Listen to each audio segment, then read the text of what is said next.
Le soleil déclinait sur Paris, projetant une lueur orangée sur les façades haussmanniennes lorsque la vieille Citroën de Mathieu s'arrêta devant l'imposante grille rouillée. L'hôpital psychiatrique Saint-Rémy se dressait au bout d'une allée envahie par la végétation, ses murs décrépits témoignant de décennies d'abandon. On y est, annonça Mathieu, 28 ans, en ajustant son appareil photo professionnel. Ses yeux brillaient d'excitation derrière ses lunettes à monture épaisse. Ce lieu est parfait pour mon exposition sur l'architecture oubliée. Sophie, assise à ses côtés, observait l'édifice avec un mélange de fascination et d'appréhension. Ses longs cheveux noirs contrastaient avec sa peau pâle. « Il y a quelque chose d'étrange ici », murmura-t-elle. « Je le sens. » À l'arrière, Lucas, étudiant en histoire de l'art, consultait des notes sur son téléphone. Saint-Rémy a fermé en 1982 après plusieurs décès inexpliqués. Les rumeurs parlent d'expériences non conventionnelles. Des rumeurs, toujours des rumeurs, soupira Antoine, le plus pragmatique du groupe. Grand et athlétique, il était venu uniquement pour veiller sur Camille, sa petite amie, qui complétait le quintet. « Allez, ne faites pas cette tête », lança Camille en sortant du véhicule, ses boucles rousses dansant dans la brise du soir. Ce n'est qu'un vieux bâtiment. Qu'est-ce qui pourrait mal tourner? Ils franchirent la grille qui céda dans un grincement sinistre. L'allée principale, autrefois majestueuse, n'était plus qu'un chemin défoncé où la nature reprenait ses droits. Le bâtiment principal, de style Second Empire, imposait sa silhouette menaçante contre le ciel qui s'assombrissait. L'architecte s'est inspiré des asiles londoniens, expliqua Lucas. Regardez ces ailes symétriques, ces fenêtres en ogive.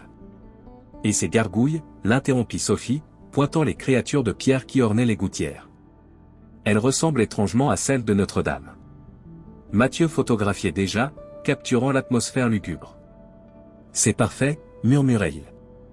L'entrée principale était condamnée, mais Antoine découvrit rapidement une fenêtre brisée au rez-de-chaussée. Par ici, aplatit-il après avoir vérifié que le passage était sûr. L'intérieur sentait le moisi et l'abandon. Des flaques d'eau stagnante reflétaient la lumière de leurs lampes torchées, créant des ombres dansantes sur les murs écaillés. Des graffitis modernes côtoyaient d'anciennes affiches médicales jaunies par le temps. Séparons-nous pour explorer le rez-de-chaussée, suggéra Mathieu. On se retrouve ici dans 20 minutes. Sophie hésita. Je ne crois pas que ce soit une bonne idée de... Quoi?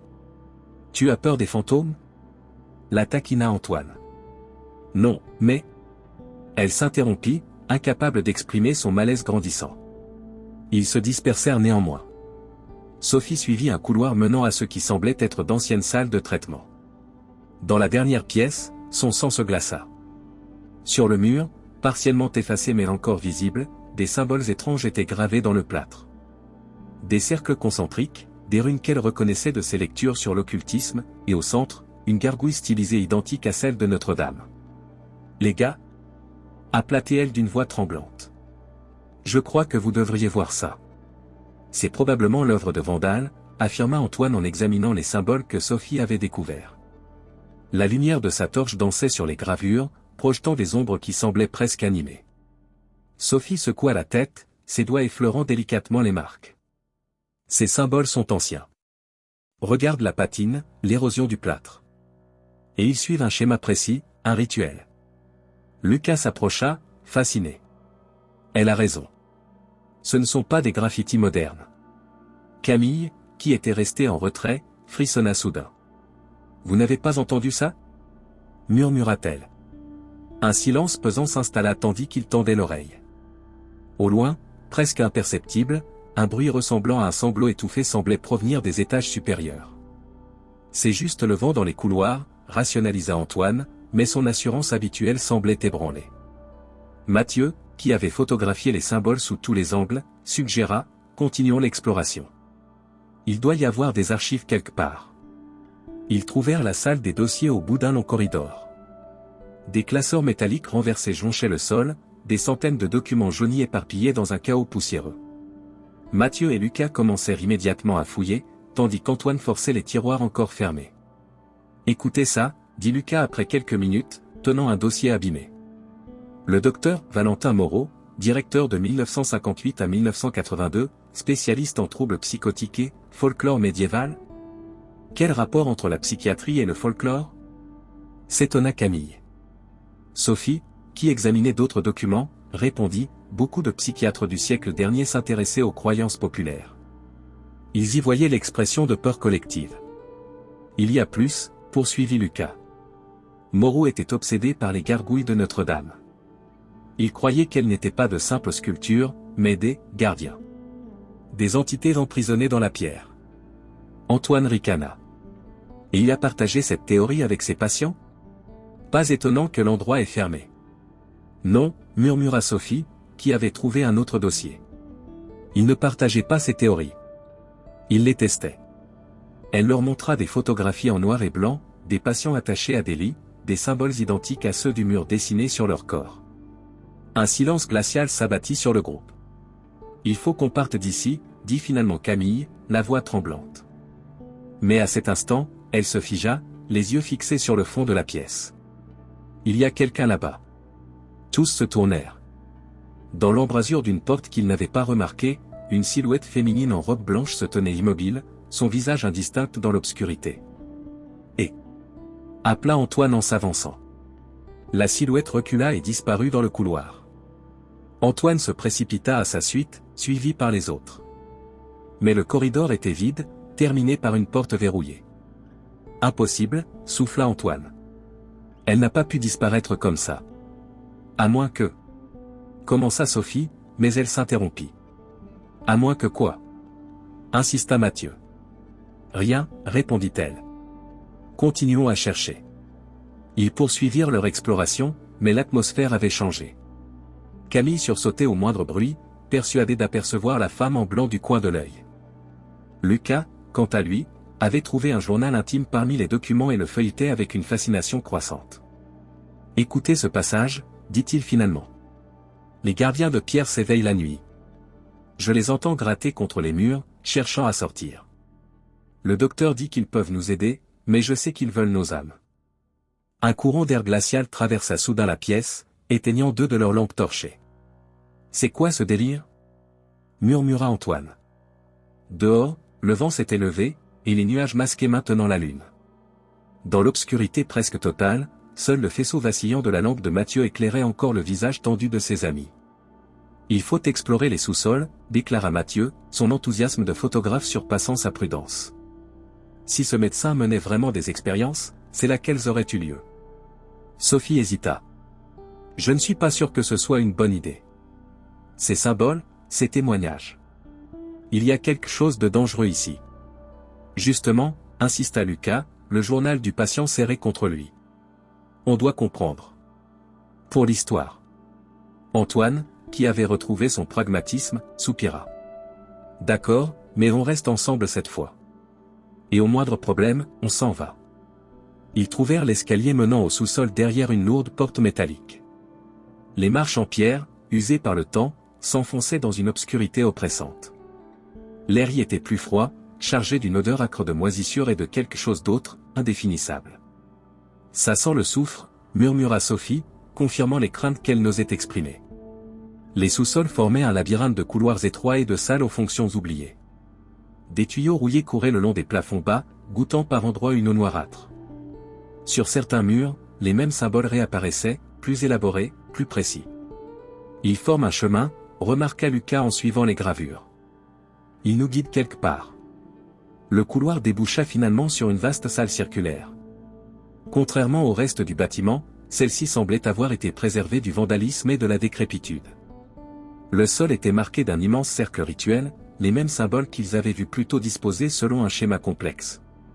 Mais ce qui frappa le plus le groupe, c'étaient les statues. Cette gargouille, répliques exactes de celles ornant Notre-Dame, étaient disposées en cercle autour de la pièce. Leurs gueules grimaçantes, leurs ailes déployées et leurs griffes tendues créaient une atmosphère de menace figée dans la pierre. C'est incroyable, souffla Mathieu en commençant à photographier frénétiquement. Ces sculptures sont des copies parfaites. Regardez la finesse des détails. Sophie s'approcha lentement de l'une des statues, une créature mi-homme mi-oiseau à l'expression torturée. Ce ne sont pas des copies, dit-elle d'une voix à peine audible. Ce sont les originales. Impossible, objecta Lucas. Les gargouilles de Notre-Dame sont toujours en place. J'y étais la semaine dernière. Pas toutes, répondit Sophie. Certaines ont été remplacées au fil des siècles. On raconte que des originales ont disparu mystérieusement.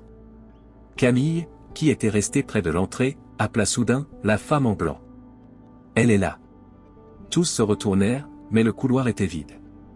J'ai vu quelqu'un, j'en suis certaine, insista Camille, tremblante. Mathieu continuait à photographier, le flash de son appareil illuminant la pièce par intermittence. Soudain, un déclic métallique résonna. Le sol vibra légèrement. « Qu'est-ce que tu as fait ?» demanda Antoine, alarmé. « Rien. J'ai juste... » Mathieu s'interrompit en voyant une partie du cercle rituel s'illuminer faiblement, comme si une substance phosphorescente courait dans les rainures gravées. Un grondement surmonta des profondeurs du bâtiment. La terre trembla sous leurs pieds, faisant vaciller les lampes. À plusieurs kilomètres de là, sur les hauteurs de Notre-Dame, dans la nuit parisienne, une gargouille représentant un démon les tourna imperceptiblement la tête. « Il faut partir. Maintenant !» cria Sophie. Ils se précipitèrent vers la sortie, mais au moment où ils atteignaient l'escalier, un bruit assourdissant retentit au-dessus d'eux, comme si toutes les portes du bâtiment se fermaient simultanément. Parvenus au rez-de-chaussée, ils constatèrent avec horreur que toutes les issues étaient désormais verrouillées. Les fenêtres, même brisées, semblaient scellées par une force invisible. Antoine tenta de briser une vitre avec une chaise, mais le verre, bien que fissuré, refusa de céder. « On est piégé », murmura Camille, au bord des larmes. Sophie se tourna vers les autres, le visage grave. « Je crois que je sais ce qui se passe, » dit-elle. « Le rituel que Moreau tentait de réaliser. Nous venons de le déclencher. » « Quel rituel ? De quoi tu parles ? » La voix d'Antoine résonnait dans le hall principal où le groupe s'était rassemblé. La tension était palpable, exacerbée par l'écho inquiétant qui déformait chaque mot. Sophie hésita, cherchant ses mots. Ces symboles, cette disposition. C'est un rituel d'éveil. Le docteur Moreau croyait que les gargouilles étaient des entités emprisonnées dans la pierre. Il cherchait à les libérer. Et tu sais ça parce que... insista Antoine, suspicieux. J'étudie l'occultisme médiéval, admit Sophie. C'est pour mon blog sur le paranormal. Je reconnais ces symboles. Ton blog ? Antoine éclata d'un rire sans joie. Tu nous as entraînés ici pour ton foutu blog. Non. Je ne savais pas ce qu'on trouverait. Je te jure. Mathieu, qui vérifiait les photos sur son appareil, intervint soudain, les gars, il y a quelque chose d'étrange. Sur l'écran de son appareil, les photos de la salle rituelle montraient des silhouettes brumeuses autour des gargouilles, invisibles à l'œil nu. C'est juste de la poussière, rationalisa Antoine. Ou un défaut de l'appareil. Mon Leica à 3000 € ne fait pas de défaut, rétorqua Mathieu, vexé. Lucas, qui était resté silencieux, feuilletait frénétiquement le journal trouvé plus tôt. Écoutez ça, Moreau dit que les gardiens peuvent nous libérer de nos démons intérieurs. Mais j'ai vu ce qu'ils ont fait à Martin. Ils l'ont vidé de l'intérieur pour prendre sa place. Un bruit sourd retentit à l'étage, comme un objet lourd tombant sur le sol. Quelqu'un est là-haut, murmura Camille. Ou quelque chose, ajouta Sophie. Antoine secoua la tête, exaspéré. Ça suffit avec ces conneries. Il n'y a pas de gargouille vivante, pas d'entité. Il y a juste un vieux bâtiment qui tombe en ruine et peut-être des squatteurs. Alors explique pourquoi on est enfermé. Cria Sophie. Je ne sais pas. Peut-être que le vent a claqué les portes, peut-être qu'il y a un système de sécurité automatique. Dans un bâtiment abandonné depuis 40 ans ? Intervint Lucas, sceptique. La dispute s'envenima, chacun accusant l'autre d'avoir voulu venir, d'avoir touché à ce qu'il ne fallait pas, d'être responsable de leur situation. Pendant ce temps, à Notre-Dame, le gardien de nuit effectuait sa ronde habituelle. Passant près de la galerie des Chimères, il s'arrêta net. Quelque chose n'allait pas. Il connaissait chaque statue par cœur, et celle-ci, un démon accroupi aux ailes déployées, n'était pas dans sa position habituelle. Sa tête était tournée différemment, comme si elle regardait vers l'est de Paris. Vers Saint-Rémy. Impossible, murmura-t-il en se frottant les yeux. À l'hôpital, la tension avait atteint son paroxysme. J'en ai assez, déclara Antoine. Je vais trouver une sortie, avec ou sans vous. On devrait rester ensemble, plaida Camille. Pourquoi faire ? Écoutez Sophie nous raconter des histoires de fantômes ? Non merci. Je viens avec toi, décida Mathieu. On couvrira plus de terrain à deux. Lucas hésita, puis, je vais explorer l'L.A. Il doit y avoir des indices sur ce que faisait réellement Moreau. Et moi? Demanda Camille, la voix tremblante. Reste avec Sophie, suggéra Antoine d'un ton qui trahissait sa méfiance envers cette dernière. Apparemment, elle est l'experte en phénomènes étranges. Le groupe se sépara ainsi, chacun partant dans une direction différente, ignorant que leur pas était observé par des yeux de pierre qui, lentement, s'animaient dans l'obscurité. Antoine explora méthodiquement l'aile nord, testant chaque fenêtre, chaque porte. Sa lampe faiblissait, projetant un halo jaunâtre de plus en plus ténu. Foutue batterie, marmonna-t-il. Mathieu, dans l'aile ouest, photographiait systématiquement chaque pièce, espérant capturer d'autres anomalies qui pourraient expliquer leur situation. Lucas s'enfonçait dans l'aile, suivant ce qui semblait être des bureaux administratifs, à la recherche de plus de documents sur Moreau. Sophie et Camille restèrent dans le hall central, Sophie examinant les symboles gravés sur les colonnes que personne n'avait remarqués jusqu'alors. « Tu crois vraiment à tout ça ?» demanda Camille. « Aux gargouilles vivantes ?» Sophie leva les yeux vers elle. « Je crois que certaines choses échappent à notre compréhension rationnelle. Et je crois que nous avons réveillé quelque chose de très ancien. » Un cri déchirant résonna soudain dans le bâtiment, provenant de l'aile nord. La voix d'Antoine. Mathieu fut le premier à atteindre l'aile nord, guidé par l'écho du cri d'Antoine qui résonnait encore dans les couloirs déserts. Sa lampe projetait un faisceau vacillant sur les murs lépreux, révélant des traces de griffures fraîches dans le plâtre. « Antoine !» appela-t-il, sa voix trahissant son inquiétude. Seul le silence lui répondit, ponctué par le bruit de ses propres pas et le grésillement occasionnel des vieux néons qui, inexplicablement, s'allumaient par intermittence avant de mourir à nouveau. Il trouva finalement Antoine dans ce qui avait dû être une salle de soins. Son ami était recroquevillé dans un coin, sa propre lampe brisée au sol, le visage livide. « Qu'est-ce qui s'est passé ?» demanda Mathieu en s'agenouillant près de lui. Antoine leva vers lui des yeux hagards. « J'ai vu quelque chose. Dans le couloir. Ce n'était pas humain, Mathieu. Ça avait des ailes, des griffes. Tu as dû halluciner. La fatigue, le stress. Je sais ce que j'ai vu. » s'emporta Antoine. Puis, se calmant, regarde mes photos. J'ai réussi à prendre un cliché. Mathieu examina l'écran de l'appareil d'Antoine. La photo, prise dans la panique, était floue mais montrait distinctement une silhouette massive, ailée, à la peau grise comme de la pierre, disparaissant au détour d'un couloir. « C'est impossible, murmura Mathieu. Il vérifia ensuite ses propres clichés, pris plus tôt dans diverses salles. Sur plusieurs d'entre eux, des formes brumeuses apparaissaient, devenant de plus en plus définies dans les photos les plus récentes. Des silhouettes semblables à des gargouilles, invisibles à l'œil nu, mais capturées par l'objectif. Sophie avait raison, souffla-t-il. Ces choses sont réelles. Pendant ce temps, Lucas avait découvert le bureau personnel du docteur Moreau dans l'allée. Contrairement au reste du bâtiment, cette pièce semblait avoir été préservée du temps et du vandalisme. Des étagères couvertes de livres anciens, des vitrines contenant des artefacts médiévaux, et au centre, un imposant bureau en chêne sur lequel s'étalaient des notes et des croquis. Lucas alluma la lampe de bureau, surpris qu'elle fonctionne encore. La lumière révéla des dizaines de dessins de gargouilles, annotés de symboles ésotériques et de formules complexes.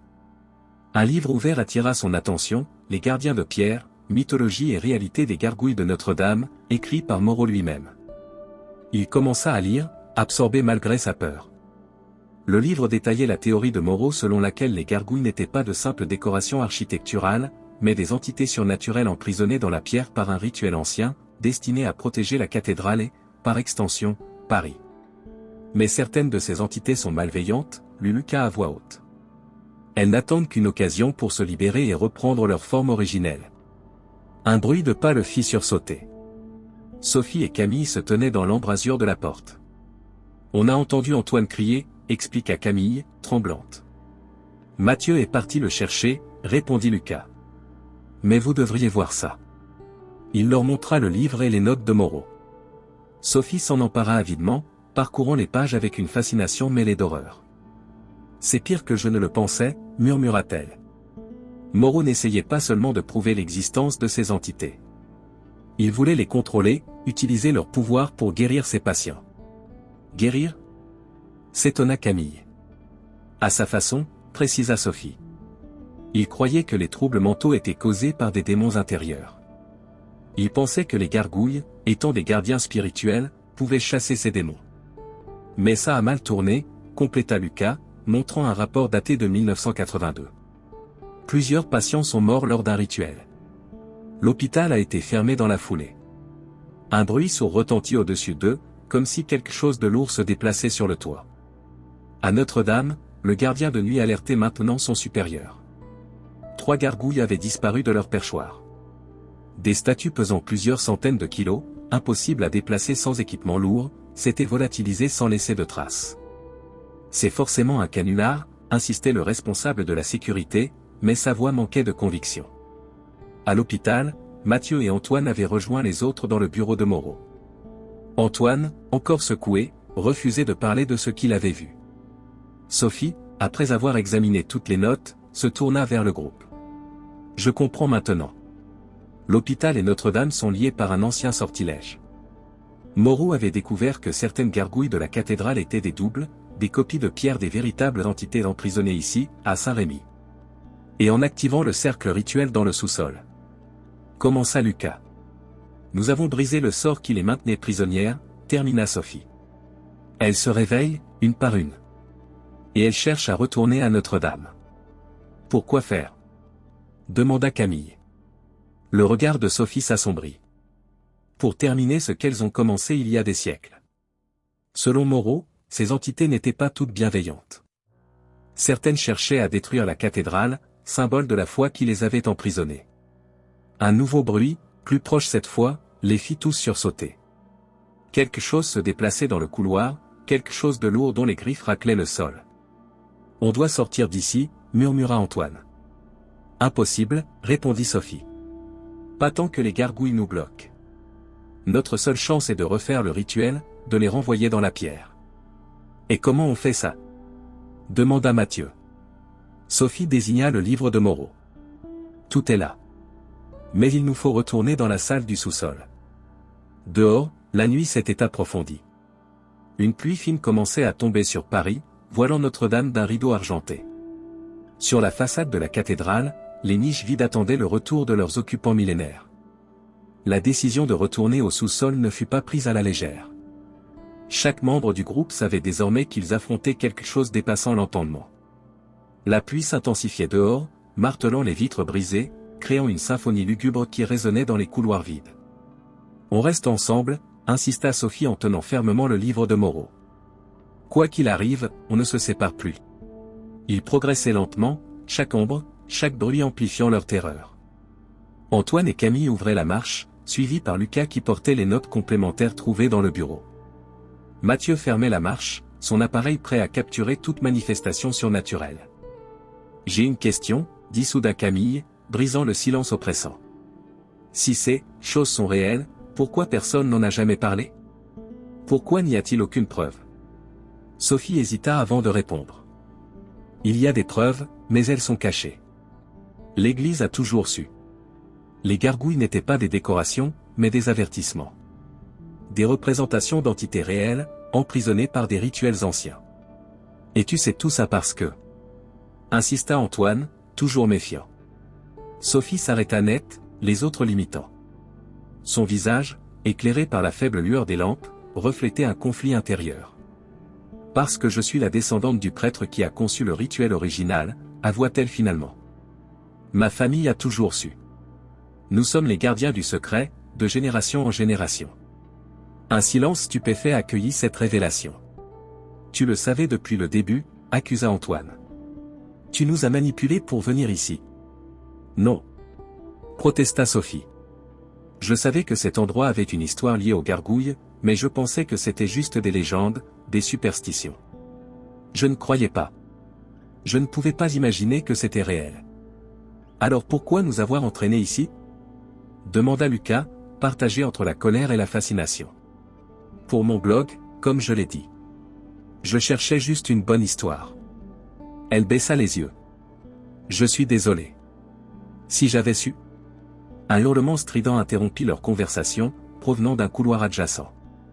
Pas un cri humain, mais un son guttural, à mi-chemin entre le rugissement d'une bête et le grincement de la pierre.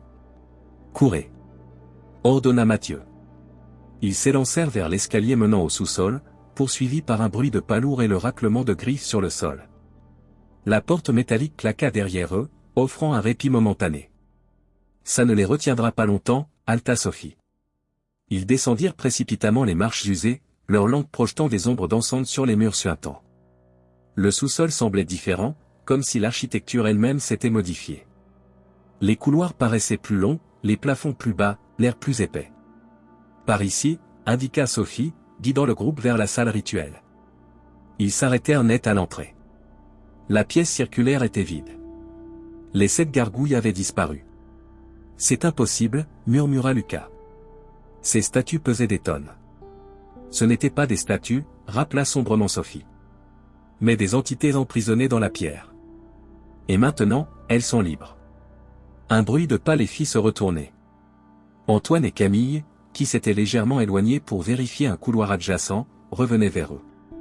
Mais quelque chose n'allait pas. Leur démarche était étrange, saccadée, comme si leur corps ne leur appartenait plus tout à fait. « Antoine ? Camille ?» appela Mathieu, inquiet. Antoine leva les yeux vers lui. Son regard était différent, plus ancien, plus froid. Un sourire qui n'avait rien d'humain déforma ses traits.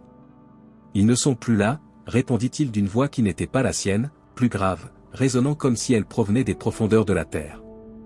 Camille s'avança à son tour, le même sourire inhumain aux lèvres. « Nous avons attendu si longtemps, » dit-elle d'une voix mélodieuse mais terrifiante. Emprisonnés dans la pierre, condamnés à observer sans pouvoir agir. Ils sont possédés, souffla Sophie, reculant instinctivement. Lucas et Mathieu se placèrent devant elle, mais Antoine ou plutôt la chose qui habitait maintenant son corps bougea avec une rapidité surhumaine. En un instant, il avait saisi Lucas à la gorge, le soulevant sans effort apparent. « Tu portes son sang », gronda la créature en fixant Sophie. « Le sang de celui qui nous a condamnés. » Mathieu tenta d'intervenir, mais Camille le projeta contre un mur d'un simple geste. Il s'effondra, sonné mais conscient. « Laissez-les » cria Sophie. « C'est moi que vous voulez. » La créature dans le corps d'Antoine relâcha Lucas qui s'écroula au sol, haletant. En effet. Mais d'abord, nous devons retourner à notre sanctuaire. Notre véritable demeure. Notre-Dame, comprit Sophie. Vous voulez retourner à la cathédrale. Pourquoi ? Le sourire de la créature s'élargit, révélant des dents qui semblaient s'être aiguisées. Pour terminer ce que nous avons commencé. Pour détruire le symbole de ceux qui nous ont emprisonnés. Et ensuite ? Ensuite, nous serons libres de reprendre notre place dans ce monde. Comme autrefois, avant que les hommes ne nous chassent avec leurs croix et leurs prières. Sophie jeta un regard à Mathieu qui, lentement, se relevait. D'un imperceptible mouvement de tête, elle lui indiqua le livre de Moreau qu'elle tenait toujours. « Vous avez besoin de moi, » dit-elle à la créature, gagnant du temps. « Du sang de ma lignée. C'est pour ça que vous ne m'avez pas tué immédiatement. » Perspicace, admit la chose dans le corps d'Antoine. Le rituel qui nous a emprisonnés ne peut être définitivement brisé que par le sang de celui qui l'a créé. Ou de ses descendants. Pendant ce dialogue, Mathieu s'était rapproché de Sophie. Dans un mouvement fluide, elle lui glissa le livre, qu'il dissimula sous sa veste. « Et si je refuse ?» défia Sophie. La créature dans le corps de Camille émit un son qui ressemblait à un rire, mais n'avait rien d'humain. « Tu n'as pas le choix. Nous prendrons ce sang, que tu le donnes volontairement ou non. » Soudain, un bruit assourdissant retentit à l'étage supérieur, comme si une partie du bâtiment s'effondrait. « Les autres arrivent », annonça la créature dans le corps d'Antoine. « Il est temps. » D'un geste vif, elle saisit Sophie par le bras. Au même instant, Mathieu se jeta sur Camille, la déséquilibrant suffisamment pour que Lucas puisse s'échapper. Les deux amis s'enfuirent dans le couloir, poursuivis par la créature qui habitait Camille. « Trouve le contre-rituel !» cria Sophie à Mathieu avant d'être entraînée par son ravisseur vers une autre sortie. Lucas et Mathieu coururent à travers le labyrinthe des sous-sols, entendant derrière eux les pas de leur poursuivant et son souffle inhumain. Ils atteignirent finalement un réduit de maintenance et s'y barricadèrent. « On fait quoi maintenant » haleta Lucas. Mathieu sortit le livre de Moreau. « On trouve comment inverser ce foutu rituel. Et on sauve nos amis. » L'aube approchait, teintant le ciel parisien de nuances violacées. Dans le réduit de maintenance où ils s'étaient réfugiés, Mathieu et Lucas feuilletaient frénétiquement le livre de Moreau à la lueur vacillante d'une lampe presque épuisée. Là, s'exclama Lucas, pointant un passage. Le rituel d'inversion. Il faut recréer le cercle dans la salle principale, mais avec les symboles inversés. Et ensuite? Demanda Mathieu, scrutant les diagrammes complexes. Il faut une incantation en latin ancien et... Lucas hésita. Du sang. Le sang d'un descendant de celui qui a créé le rituel original. Sophie, murmura Mathieu. Il la garde en vie pour ça. Un silence pesant s'installa, rompu seulement par les bruits inquiétants qui résonnaient dans le bâtiment. Des grattements, des murmures, le son de la pierre qui se déplace. On doit la retrouver, décida Mathieu. Et trouver un moyen de libérer Antoine et Camille. S'ils peuvent encore être libérés, ajouta sombrement Lucas. Ils sortirent prudemment de leur cachette. Les couloirs étaient déserts, mais l'atmosphère avait changé. L'air semblait plus lourd, chargé d'une énergie ancienne et malveillante. Sur les murs, les symboles qu'ils avaient vus plus tôt brillaient faiblement d'une lueur bleuâtre. Ils se préparent pour quelque chose, murmura Lucas. Ils progressèrent silencieusement vers l'escalier principal, évitant les zones où le plancher grinçait. Au rez-de-chaussée, ils entendirent des voix provenant du hall central, des voix humaines mêlées à d'autres, plus anciennes, plus profondes. Se dissimulant derrière une colonne, ils observèrent la scène. Sophie était attachée à une chaise au centre d'un nouveau cercle rituel, plus élaboré que celui des sous-sols. Autour d'elle se tenaient Antoine et Camille, toujours possédés, ainsi que 3 autres créatures des gargouilles qui avaient pris forme humaine, leurs traits conservant quelque chose de la pierre dont elles étaient issues. Où sont les 2 autres? Chuchota Mathieu, comptant mentalement les entités. Comme en réponse à sa question, un bruissement d'ailes se fit entendre au-dessus d'eux. Levant les yeux, ils aperçurent 2 silhouettes massives perchées dans les hauteurs du hall, leurs ailes à moitié déployées, leurs yeux luisant dans l'obscurité. Ils montent la garde, comprit Lucas. Ils savent qu'on est toujours là. L'une des créatures au centre du hall, celle qui semblait diriger le rituel, s'adressa à Sophie d'une voix qui résonnait comme le tonnerre lointain. Le soleil se lève, fille du prêtre. Quand il atteindra son zénith, nous retournerons à Notre-Dame, et ton sang scellera notre liberté. Sophie, malgré sa peur évidente, gardait la tête haute. Vous ne comprenez pas. Le rituel qui vous a emprisonné était une protection, pas une punition. Vous étiez des gardiens, pas des prisonniers. La créature émit un son qui ressemblait à un rire. Des mensonges transmis par ta lignée. Nous étions là avant vos églises, avant vos croix. Nous régnions sur ces terres quand les hommes vivaient encore dans des cavernes. Alors pourquoi avoir accepté de devenir des gardiens? Défia Sophie. Un silence suivit sa question, comme si la créature réfléchissait. Assez parlé, trancha-t-elle finalement. Préparez le rituel. Mathieu et Lucas échangèrent un regard. Ils devaient agir vite. J'ai une idée, murmura Mathieu. Mais c'est risqué. Il expliqua rapidement son plan à Lucas, qui hocha la tête malgré son appréhension évidente. Pendant ce temps, à Notre-Dame, l'absence des gargouilles avait déclenché une véritable panique. Des experts en art, des historiens et même des représentants de l'Église examinaient les socles vides, incapables d'expliquer comment des statues pesant plusieurs centaines de kilos avaient pu disparaître sans laisser de traces. À l'hôpital Saint-Rémy, Mathieu mit son plan à exécution. Sortant de sa cachette, il s'avança dans le hall, son appareil photo en main. Et cria-t-il pour attirer l'attention des créatures. Vous cherchez ça? Il tenait en l'air le livre de Moreau. Toutes les créatures se tournèrent vers lui, y compris les 2 sentinelles perchées en hauteur. L'humain, gronda la créature principale. Donnez-moi ce livre. Venez le chercher, défia Mathieu avant de s'élancer vers un couloir latéral. Comme prévu, plusieurs créatures se lancèrent à sa poursuite, y compris celles qui habitaient le corps d'Antoine. Ne restaient dans le hall que 2 gargouilles et Camille, toujours possédées. C'était le moment que Lucas attendait. Se glissant silencieusement derrière les colonnes, il s'approcha de Sophie. Lucas. Souffla-t-elle en le voyant. Attention. Trop tard. Camille l'avait repéré et se jetait sur lui avec une force surhumaine. Ils roulèrent au sol, Lucas tentant désespérément de se défendre sans blesser son ami. Camille. Je sais que tu es toujours là. Lutte contre cette chose. Pour un bref instant, le visage de Camille sembla changer, ses yeux retrouvant leur humanité. « Lucas, aide-moi. » Mais l'instant passa, et la créature reprit le contrôle, projetant Lucas contre un mur avec une violence inouïe. Pendant ce temps, Mathieu courait à travers les couloirs, poursuivi par Antoine et deux gargouilles. Son plan était simple, les éloigner suffisamment pour que Lucas puisse libérer Sophie, puis les ramener vers le hall où il tenterait d'inverser le rituel. Mais les créatures étaient rapides, trop rapides. Antoine le rattrapa dans un couloir sans issue, le plaquant au sol. Le livre s'échappa de ses mains, glissant sur le carrelage craquelé. « Mathieu !» La voix d'Antoine semblait lutter contre celle de la créature qui le possédait. « Aide-moi !» Mathieu vit une lueur d'humanité dans les yeux de son ami, une brève fenêtre d'opportunité.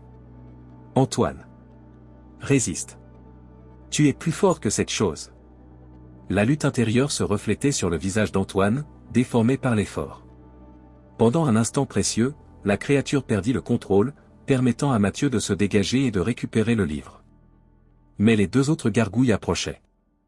Mathieu n'avait qu'une issue, une fenêtre donnant sur une corniche extérieure. Sans hésiter, il s'y précipita, brisant le verre avec son épaule. L'air frais du matin l'accueillit alors qu'il se hissait sur la corniche étroite, plusieurs mètres au-dessus du sol. Les créatures le suivirent, leur forme massive se découpant contre la lumière naissante. Dans le hall, Lucas avait réussi à se relever malgré ses blessures. Camille s'avançait vers lui, mais il remarqua que ses mouvements étaient hésitants, comme si elle luttait contre la possession. « Camille, je sais que tu m'entends, » dit-il doucement. « Nous sommes amis depuis l'enfance. Rappelle-toi qui tu es. » Quelque chose dans ses paroles sembla atteindre Camille. Elle s'immobilisa, tremblante, ses mains se crispant comme si elle menait un combat intérieur. Lucas saisit cette opportunité pour se précipiter vers Sophie. Il commença à défaire ses liens, tout en gardant un œil sur les deux gargouilles qui, heureusement, semblaient plus préoccupées par le rituel que par sa présence. Le contre-rituel, murmura Sophie dès qu'il eut libéré sa bouche. Il faut inverser les symboles et réciter l'incantation. Mathieu a le livre, répondit Lucas. Il essaie de les distraire. Un fracas retentit soudain à l'extérieur du bâtiment. Par les fenêtres brisées, ils virent Mathieu sur le toit, poursuivi par les créatures, le livre serré contre lui. Il ne tiendra pas longtemps, s'inquiéta Sophie. Lucas termina de défaire ses liens. Vite, commençons à inverser les symboles. Ils se mirent au travail, modifiant frénétiquement le cercle rituel pendant que Camille continuait son combat intérieur et que les deux gargouilles, sentant que quelque chose n'allait pas, commençaient à s'agiter. Sur le toit, Mathieu était acculé. Antoine et les deux créatures l'avaient piégé contre une cheminée. Il n'avait nulle part où fuir. « Rendez-nous le livre » exigea la créature principale. « Jamais » répondit Mathieu, feuilletant rapidement l'ouvrage pour trouver l'incantation du contre-rituel. La créature fit un geste, et Antoine s'avança, ses mouvements toujours hésitants comme s'il résistait à la possession. « Antoine, je sais que tu es toujours là » tenta Mathieu. « Lutte » Pour toute réponse, Antoine se jeta sur lui. Ils luttèrent au bord du toit, le livre coincé entre eux. Dans la mêlée, Mathieu sentit quelque chose céder sous son pied, une tuile brisée. Il perdit l'équilibre, entraînant Antoine dans sa chute. Ils tombèrent ensemble, s'accrochant l'un à l'autre, le livre toujours serré entre eux. La dernière chose que Mathieu vit fut le visage d'Antoine, son vrai visage, libéré de la possession, exprimant une terreur pure alors qu'il plongeait vers le sol. Le soleil se levait sur Paris, ses premiers rayons caressant les tours de Notre-Dame et illuminant les façades haussmanniennes. Dans l'hôpital Saint-Rémy, le temps semblait suspendu après la chute de Mathieu et Antoine. Sophie et Lucas avaient presque terminé d'inverser les symboles du cercle rituel quand ils entendirent le bruit sourd des corps heurtant le sol. Un cri déchirant s'échappa de la gorge de Sophie. Mathieu. Antoine. Les deux gargouilles restés dans le hall se tournèrent vers eux, comprenant enfin ce qu'ils tentaient de faire. Mais avant qu'elles ne puissent intervenir, Camille s'interposa, son corps tremblant sous l'effort de sa lutte intérieure. Finissez, le rituel, articula-t-elle péniblement, sa voix oscillant entre la sienne et celle de l'entité qui la possédait. Lucas hésita, déchiré entre l'urgence de terminer le cercle et le désir d'aller secourir ses amis. « Va les aider » décida Sophie. « Je peux finir seul. » Lucas acquiesça et se précipita vers l'endroit où Mathieu et Antoine étaient tombés, contournant les gargouilles qui, étrangement, le laissèrent passer, comme hypnotisés par le combat intérieur de Camille. Il les trouva dans la cour intérieure, étendus sur un parterre d'herbes folles qui avait amorti leur chute. Antoine était inconscient, mais respirait encore. Mathieu, lui, était éveillé mais immobile, une grimace de douleur déformant son visage. « Ma jambe » gémit-il quand Lucas s'agenouilla près de lui. « Je crois qu'elle est cassée. » Le livre de Moreau gisait ouvert à côté d'eux, ses pages froissées par l'impact. Lucas s'en empara. « Antoine ?»« Je ne sais pas » répondit Mathieu. Il s'est interposé pendant la chute, comme s'il voulait me protéger. Je crois que, pendant un instant, il a repris le contrôle. Lucas examina rapidement Antoine. Aucune blessure visible, mais son teint était gris, presque pierreux, comme si la créature qu'il avait possédée laissait une trace physique. Il faut le ramener à l'intérieur, décida Lucas. Et terminer le rituel avant qu'il ne soit trop tard. Avec difficulté, il aida Mathieu à se relever, lui servant de béquille humaine, puis ils soulevèrent ensemble Antoine, inconscient, et se dirigèrent vers le hall. À l'intérieur, la scène avait changé. Sophie avait terminé d'inverser les symboles, mais elle était maintenant encerclée par les gargouilles, y compris celles qui avaient poursuivi Mathieu sur le toit et qui étaient revenues. Seule Camille restait à l'écart, son corps agité de spasmes alors qu'elle continuait à lutter contre la possession. « Le livre !» cria Sophie en les voyant entrer. « J'ai besoin de l'incantation. » Lucas lui lança l'ouvrage par-dessus les créatures. Sophie l'attrapa au vol et l'ouvrit à la page marquée par Mathieu avant sa chute. « Tenez-les à distance. » ordonna-t-il en commençant à réciter les mots latins. Les gargouilles, sentant le danger, se ruèrent vers elle. Lucas et Mathieu, malgré leurs blessures, s'interposèrent, utilisant tout ce qui leur tombait sous la main, chaise brisée, morceaux de bois comme armes improvisées. Sophie continuait l'incantation, sa voix gagnant en puissance à chaque mot. Les symboles inversés du cercle commencèrent à luire d'une lumière dorée, contrastant avec la lueur bleuâtre des symboles originaux. Les créatures hurlaient maintenant, un son qui n'avait rien d'humain, mêlant rage et douleur. L'une d'elles réussit à franchir la défense de Lucas et se jeta sur Sophie, interrompant momentanément l'incantation. « Sophie !» cria Mathieu, impuissant. Mais à cet instant, Antoine ouvrit les yeux. Son regard était clair, humain. D'un mouvement vif malgré ses blessures, il saisit la créature qui attaquait Sophie et la projeta hors du cercle avec une force surprenante. « Termine !» ordonna-t-il à Sophie avant de s'effondrer à nouveau. Sophie reprit l'incantation là où elle l'avait laissée, sa voix ne tremblant plus. Les mots anciens résonnaient dans le hall, amplifiés par l'acoustique du bâtiment abandonné. À Notre-Dame, les touristes matinaux et les fidèles se rassemblaient pour la première messe, ignorant le drame qui se jouait à quelques kilomètres de là. Pourtant, certains remarquèrent un phénomène étrange, les niches vides où s'étaient trouvées les gargouilles disparues semblaient vibrer, comme si l'air lui-même se condensait autour d'elles. À Saint-Rémy, Sophie atteignait la fin de l'incantation. Selon le livre, la dernière étape nécessitait son sang, le sang de la lignée qui avait créé le rituel original. Sans hésiter, elle s'entailla la paume avec un morceau de verre brisé et pressa sa main au centre du cercle. « Par mon sang, je vous lie à nouveau à la pierre. Reprenez votre rôle de gardien, non de destructeur. Protégez, ne détruisez pas, veillez, n'attaquez pas. » Une lumière aveuglante jaillit du cercle, enveloppant toute la pièce. Les gargouilles hurlèrent à l'unisson, leur corps se raidissant comme si la pierre reprenait possession d'eux. Camille s'effondra, libérée de la présence qui l'habitait. Lucas se précipita vers elle, la serrant dans ses bras tandis qu'elle reprenait conscience, confuse et terrifiée. La lumière s'intensifia encore, obligeant tous les humains présents à fermer les yeux. Quand elle s'estompa enfin, les gargouilles avaient disparu. Ne restaient que leurs empreintes sur le sol poussiéreux, comme des silhouettes de cendres. « C'est fini ?» demanda Mathieu, s'appuyant lourdement sur une colonne. Sophie, épuisée, acquiesça. Le rituel les a renvoyées à Notre-Dame. Elles sont redevenues de pierre, pour l'instant. Pour l'instant ? S'inquiéta Lucas, soutenant Camille qui reprenait lentement ses esprits. Le rituel n'est pas parfait, expliqua Sophie. J'ai dû improviser certaines parties. Elles sont contenues, mais pas définitivement emprisonnées comme avant. Antoine, qui avait repris conscience, s'assit péniblement. Qu'est-ce que ça signifie ? Ça signifie qu'elle pourrait se réveiller à nouveau, un jour. Si les conditions sont réunies. Si quelqu'un d'autre découvre ce que Moreau avait trouvé. Un silence pensif s'installa, chacun méditant sur les implications de cette révélation. Alors on doit s'assurer que ça n'arrive pas, décida finalement Mathieu. On doit protéger ce secret. Les premières lueurs du jour filtraient maintenant à travers les fenêtres brisées. Dehors, le monde continuait sa course, ignorant tout du combat qui venait de se dérouler. Les portes, remarqua soudain Camille, parlant pour la première fois depuis sa libération. Elles sont ouvertes. En effet, les issues qui avaient été mystérieusement scellées étaient maintenant déverrouillées, comme si le bâtiment lui-même reconnaissait la fin du danger. Ils sortirent ensemble dans la lumière du matin, blessés mais vivants. La Citroën de Mathieu les attendait, miraculeusement intacte. « Qu'est-ce qu'on fait maintenant ?» demanda Lucas tandis qu'il s'installait dans le véhicule, Antoine et Mathieu nécessitant visiblement des soins médicaux.